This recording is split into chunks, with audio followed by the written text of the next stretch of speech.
Well, this actually follows on from that discussion, really, because a lot of the problems we just discussed, really is about how we've got a generation now, for several generations, of weak people in our society, mainly weak men. And I want to talk about, is it in the water? So are people choosing to be weak, or are we creating? And I've got, mine's filtered water. Oh, is it? Wow. Yes, the estrogen's in my tea. So when we talk about weak men, first of all, we think about people like Sam Smith. This big, girly, narcissistic Every fool. moment I'm reminded of Sam Smith. It's just, But again, we've always had people like Sam Smith. Yeah, So yeah. we've had them throughout history. Yeah. But then when we look at some other characters, such as Prince Harry, Lewis Hamilton, Yeah. who to a certain extent have been successful. I mean, Lewis Hamilton, world champion, excellent at Sam something. Smith is successful. Yeah. Prince Harry, he's served in, a theatre of war, but yet Allegedly, yeah. both of them still don't understand what it is to be a real man. And I get criticised for using the term real man. Who am I to decide what a real man is? And I'm real a man. I get to decide. Exactly. If a woman gets to decide what a woman is, it's your own logic. Yeah. Like, We all know what a man is. Yes. We all know. ultimately, a man is someone who takes responsibility. That's what a man Who is. provides and protects for his family, his community, his country. Yeah. Which you can summarise as just saying takes responsibility. Yeah. This is what you're responsible for. We've also got other weak men in society now. A good example would be... Prince Harry hasn't been crying again or something, has he? Not that I know, but I don't watch anything. I turn off. I turn off. He just annoys me. He's like a big child. Yeah. But someone who I liked for decades was Will Smith. I liked the vast majority of his films. The series Bad Boys is one of my favourite film series. Yep. I won't be watching full because I look at him now and I just see a big crybaby. I see a man who knows what it is to act like a real man because he's made a career out of it. But he's been cuckolded by a woman. He's now been degraded. He's now been embarrassed across the world. He's been emasculated because he lives in Californian Hollywood culture. Yeah. And that's why I don't think he's happy. Like, I've been following like Will Smith's personal drama for a little while because it's sad to me because Will Smith seems like a nice guy. Seems like a likable chap, He's just emotionally weak. Yeah. And he's allowed this to happen to him where a real man wouldn't have allowed this to happen. Yeah. And you can tell by the people he's surrounded by. Yeah. Essentially, they've abused him, I would say. It's a form of abuse that's happened to him. And when I use the term weak men, obviously, I don't just mean physically, because Will Smith's someone like 6'3". Oh, yeah. He's 180 very pounds. physically strong man. He's a big guy. I mean, Doesn't matter. No, because emotionally, he's a weak man. He's an inferior version of what he should be. Yes. Who wants to be an inferior version of anything? It's just not attractive. You need to try to be the best you can be. This is actually amazing. The amazing example that it's Will Smith that is the butt of like Hollywood, the butt of Hollywood at this point. He's the person. Like, there are so many memes of him being a cuck and crying, being pathetic and weak, and it's like, dude, you're massive and you're built like a house and you're a multi-millionaire. You're one of the most famous actors in the world. Yep. How are you the butt of all the jokes? And it really is because of this moral weakness on his part. Yeah. Insufferable. He could just turn around and say, no, no more to his wife. You out until you change your attitude and your behaviour. Yeah. I'm not having this. Yeah. He's got the money to employ PR Literally do whatever he wants. Exactly. One of his children has divorced him. Yeah. Which means he's now not legally responsible for his child because his child held him responsible for a failed film. Jaden is essentially an effeminate trans person. So it's like, what are you doing? Man? It's his whole family. Is you look at it and you think, no wonder he's got mental health issues. He thought he was being kind. That's what it is. Yeah. He thought he was being kind, and everyone around him told him, "Oh yeah, no, this is the softy lefty thing to do." Yep. And he knows that deep down the right wing thing to have been set the boundaries, enforce the boundaries, and just not budge on it. Yeah. That would have been man. And he hasn't got an excuse because he's portrayed those characters in films. He has. All he had to do was act like that. Yeah, that's exactly right. So what would Uncle Phil think, Will? Yeah. Uncle Phil wouldn't be having any of this. But these men have become too touchy-feely, too girly. Yeah. They moisturise too much. Yeah. They cry at films and they just want to be kind. Yeah. And that's how I define these men. They're usually feminists. Yep. They're usually vegan or vegetarians, and they're nearly always some sort of form of socialist as well. Yes. Can't we just share everything and live in utopia? It doesn't work like that. Mm-hmm. So the question we need to ask is, Are people born that way? Does society force them to take those roles? Or could there be something they're digesting that's changing strong men slowly into weak men? I think it's a combination of all of these things, actually. Let's have a look at the first link. So we all know we put fluoride in the water Oh, they just care about our teeth. in the UK. They just care about our teeth. Aren't you worried about dental hygiene? I'm having my first tooth taken out in a fortnight. It's the really? first time at 55 I'm losing my first tooth. See, that was the fluoride in the water that kept your teeth in good Well, condition. I'm happy. But there's nothing wrong with fluoride in the water. I've seen no Right. evidence that there's anything. I'm just letting people know that the state, things happen where they will put chemicals that they think benefit you, and putting fluoride in water is one of those things. There's a whole rabbit hole that we're going to avoid here. I am aware of it. Moving on. You can tell me off screen then what that rabbit hole I is. will tell you off screen what Right. the rabbit hole is. So, what we need to understand is over 250,000 women in the UK take the contraceptive pill. Yes. Over 90% of that drug leaves the body through What percentage of women, sorry? What number of women? 250,000. Is that it? Yeah. Take the pill daily. I would have thought it'd been more than that. Yeah. Okay. I mean, there's still a lot of women, Yeah. but I would have thought it'd been more than that. Okay, fair enough. No, the pill's becoming less and less desirable by women. There's more and more evidence coming out now about how it ruins their lives, ruins their mental state, ruins their body. So Well, this is why I've got so many kids, Nick. right. My wife hates the pill. There we go. So less and less women actually taking it. Condoms. It's not the panacea we thought it was 30, 40 years ago. No. But 90% of that drug, it leaves the female body in her urine. Yep. Goes through the toilet into the water system. And what we don't know is our water processing plants have not been designed to take pharmaceuticals out of the water. Right. It only takes out bacteria, viruses, things like that. Right. And the reason why we know that is because if you go to link number 2, in London, you can find cocaine in your drinking water Oh, can you? because there's that many people taking cocaine in London, snorting it, digesting it, sniffing it. It all gets urinated out into the water supply. It gets recycled in the water supply, goes back in your tap. See, and it contains cocaine. I'm thinking some sort of modern Breaking Bad where some savvy drug dealer's like, hang on a Distills sec. the water. Yeah, exactly. If I distill water, I can get cocaine out of the water from the tap. Like you could, I mean, don't do this. Obviously, this is not financial advice. You know, but it would be a good fictional series if that were. I'm just being told shares in Thames Water have just shut up. Yeah, but no, that doesn't surprise me at all. Actually, So this just shows that there is pharmaceuticals in the water, and Yeah, we can't get rid of them. yeah. So the question we need to ask ourselves is, what is the residue of the female pill in our drinking water doing to men? Well, it can't be anything good. Yeah. I mean, surely it's turning the frogs gay. It's turning female fish into male fish. Transing the fish. It's transing the fish. So let's look at link 3. Yeah. So we have a study from the Journal of Aquatic Toxicology. God, this is only 3 years ago. Isn't it? I only bought that magazine because I thought it was a comic. I thought it was the evil arch enemy of Aquatic Man, Aquaman. Right. Yeah. Turns out it's not. Yeah. So they've done some tests and some controls, and they've come up with this. So fish who are exposed to 5 nanograms per litre of, I'm going to say this wrong, ethinylestradiol, which is found in contraceptive pills. So fish that are exposed to only 5 nanograms produce fewer offspring and more females. Right.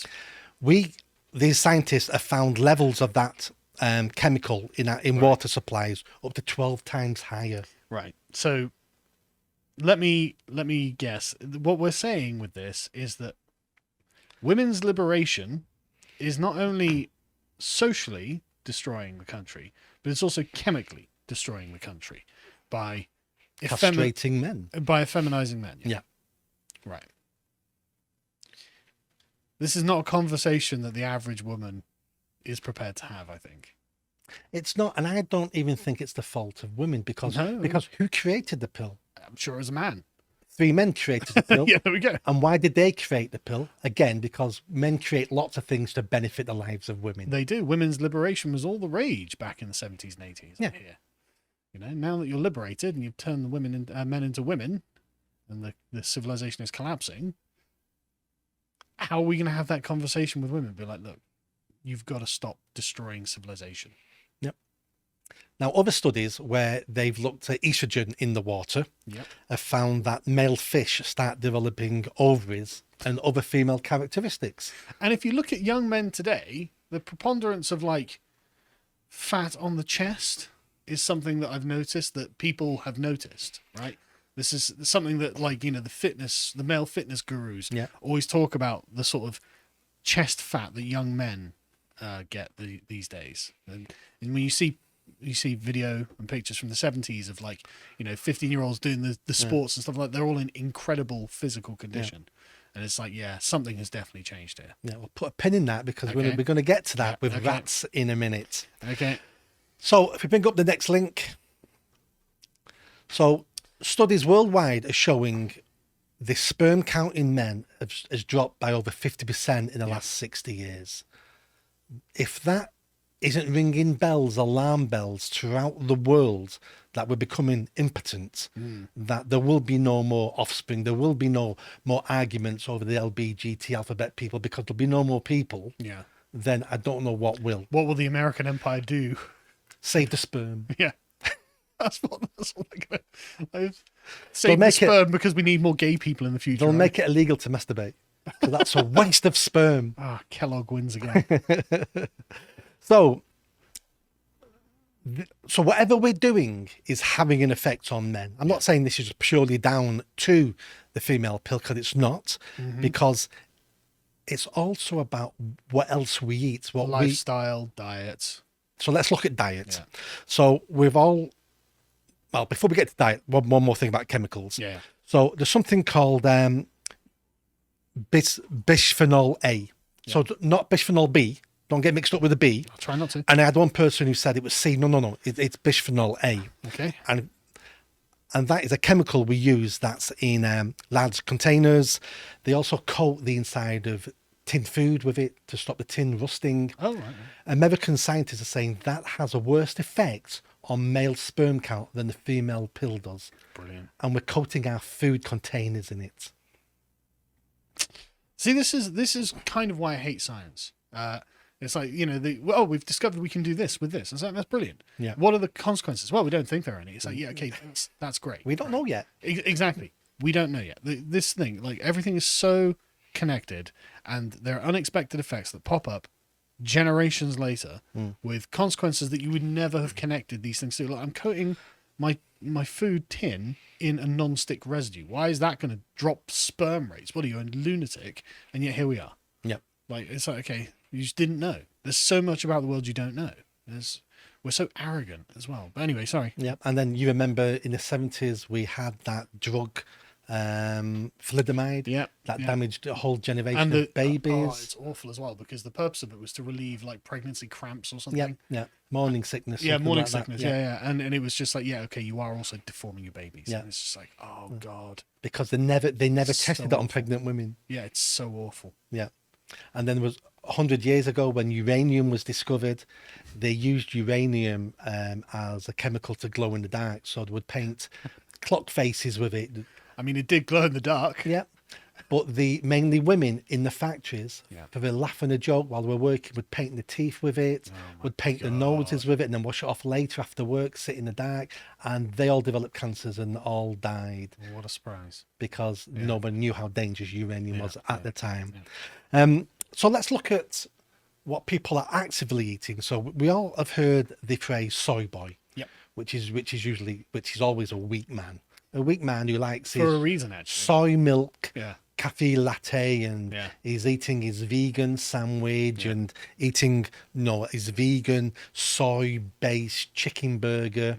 And that's quite apt, because if we look at soy has a chemical in it. So first of all, we don't know if soy is bad for us or not. Right. Now, soy in its natural form can't be bad for us. The Chinese have been eating it for It's for probably fine. centuries, and there's billions of them. Yeah. So in itself, it can't be.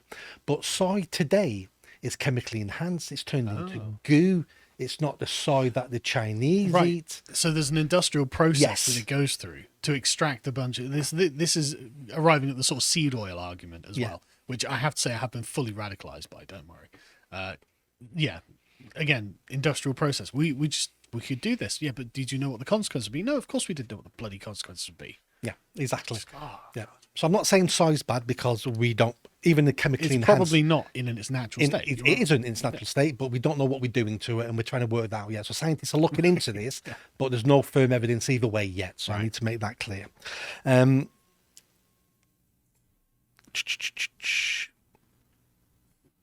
This is confirming all of my biases. No, absolutely.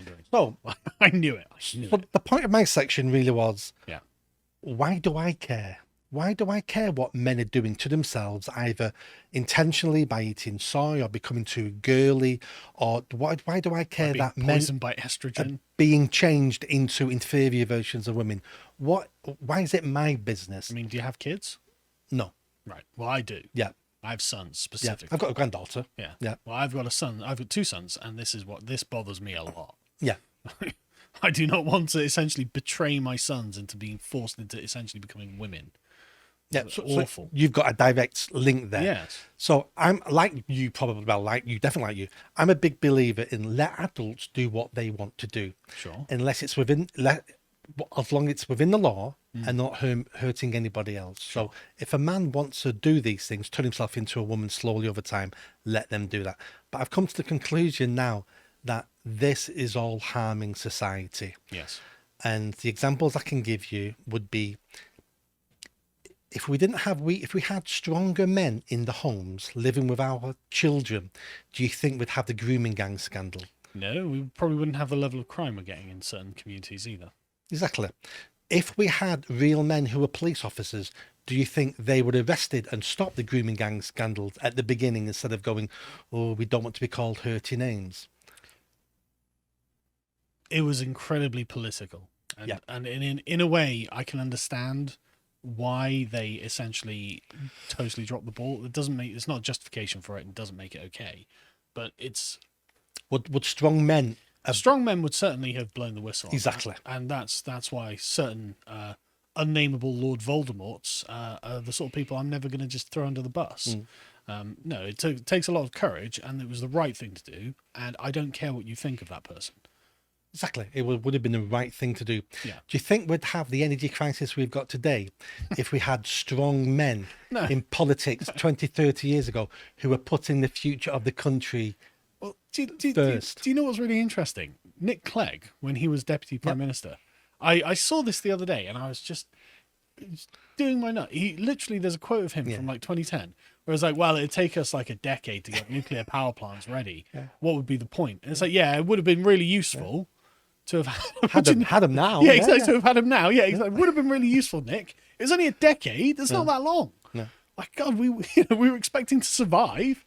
But yeah, it's insufferable. Because we had weak politicians taking the easy choices, and the easy choices were what's going to get me re-elected in 3 years' time, where what they should be thinking is what's best for this country 10, 20, 30, 50 years down the line, and just that I'll never get credit for, because I don't want credit for it. I want to do the right thing. But you would get credit. That's the thing. You know, if you began the program, you would get the credit. But also, it's more about, for me, it's just what's the right thing to do. You know, can we just start doing the right thing? Is that too much to ask? They would argue they did do the right thing because what they did got him elected again. Yeah, well, so that's not the right thing, though, because lying, therefore, becomes the right thing to get you elected. And that's obviously not the question. The question is a much higher order moral question of what is the right thing in and of itself to do. And of course, you know, in this case, probably not pump the water we drink with estrogen so our boys come out effeminate. That's probably not the right thing to do. Building the nuclear power plants would have been the right thing to do. Like, it's but weak men don't make the tough decisions. That's right. They make the easy decisions. They don't take responsibility. Hence why they're weak men. Yep. Do you think we'd have the immigration crisis, the illegal immigration crisis, if we had real men in positions of power going, this is like an invasion, we stop this today? Or do we have weak men who go, oh, European court might call us hurty words and have told us to stop the flight, so we've had to stop it? This is driving me mad, Nick. Yeah. But this is why I wanted to talk about it, because it's not just about me saying to somebody who likes to moisturize, I don't like your lifestyle. It's like, no. your actions are now beginning to damage the fabric of society because you're negating your personal responsibility of being a protector and being a provider, and everything comes from that, and now we're falling apart. And you know what? It's not even about things like moisturizing. I actually don't care if, you moisturize your face. What I care about is that you're not prepared to stand on the points of principle in which you should stand and take responsibility in the face of the screeching criticism from left-wing soy boys. That's the problem. Men are designed to be protectors and providers of the tribe, not its social workers. Yes. And that's what some men, the weak men, are beginning to think is their job, to be the social worker of society. And they've forgotten how to make the moral argument for the kindness that is drawn from strength rather than drawn from softness. Because it's not kind to abolish the barriers that children require in order to know right from wrong. That's not kind, but it requires strength, and you have to uphold it, and you have to be, in some ways, how to describe it? You have to have the fortitude to just say no, and it's not, and to hold that. Where it seems, and they might cry, they might be like, oh, but I'm sad. It's like, yeah, and you will be sad, but trust me, this is the kind thing for me to do for you to make sure that in the future you can get past other problems that I won't be there to solve for you. Exactly. That's the kindness. A parent and a leader have one thing in common. They have to make decisions that may not be popular right now with your child or with the citizenship, but they've got to look at those individuals in the future. Yeah. Just making you happy today isn't a guarantee you're going to be happy for the rest of your life. It's a short fix. And if anything, it could definitely make things worse. Like Yes. I could give my children sweets all day and they'd be like, oh, brilliant, Dad's wonderful. And then the fat with diabetes. And their teeth would fall out. Yeah. And I'd be like, well, sorry, son, I know I did that to you, but I kind of did it for my own vanity there. Yeah. Because I just wanted you to sing my praises all day rather than looking out for what was in your best interest. Yeah. No, absolutely. And if we have the last image. So... Oh, that's another question. How are we going to defend the country? There's always someone, there's always going to be an evil horde that's looking at your front gate. Yep. There's always a problem, a military problem coming down the path. We don't know what it is yet. I'm 100% will have a war with China in my lifetime at some point. I think so. But we never know how the world changes. Several years ago, we never would have imagined Putin would have invaded part of Europe. Things change. And we need to have strong men who are prepared to guard that gate. And weak men are not prepared to do that. And we need strong men who understand that their lives are not as valuable as the survival of the tribe. Because when those barbarians come through that gate, who do you want stood between you and between the savages and your family? Do you want a soy boy who's saying to them, can't we all just get along and be friends? Or do you want a guy with an AK-47 who's willing to put his life on the line to save your children, because your children are the future of the civilization? And that's a choice we need to make. I mean, this speaks to the entire destruction of the metaphysics of masculinity, like the noble heroic self-sacrifice. But anyway, I guess we'll leave that one there. If you appreciated that segment from the podcast, The Lotus Eaters, you can go to lotuseaters.com to get access to all the premium content that's on the site, such as the Symposium series, this episode on discovering Logos. If you'd like to find out what else is being put out, you can follow on Getter at lotuseaters_com on Getter. Thank you and goodbye.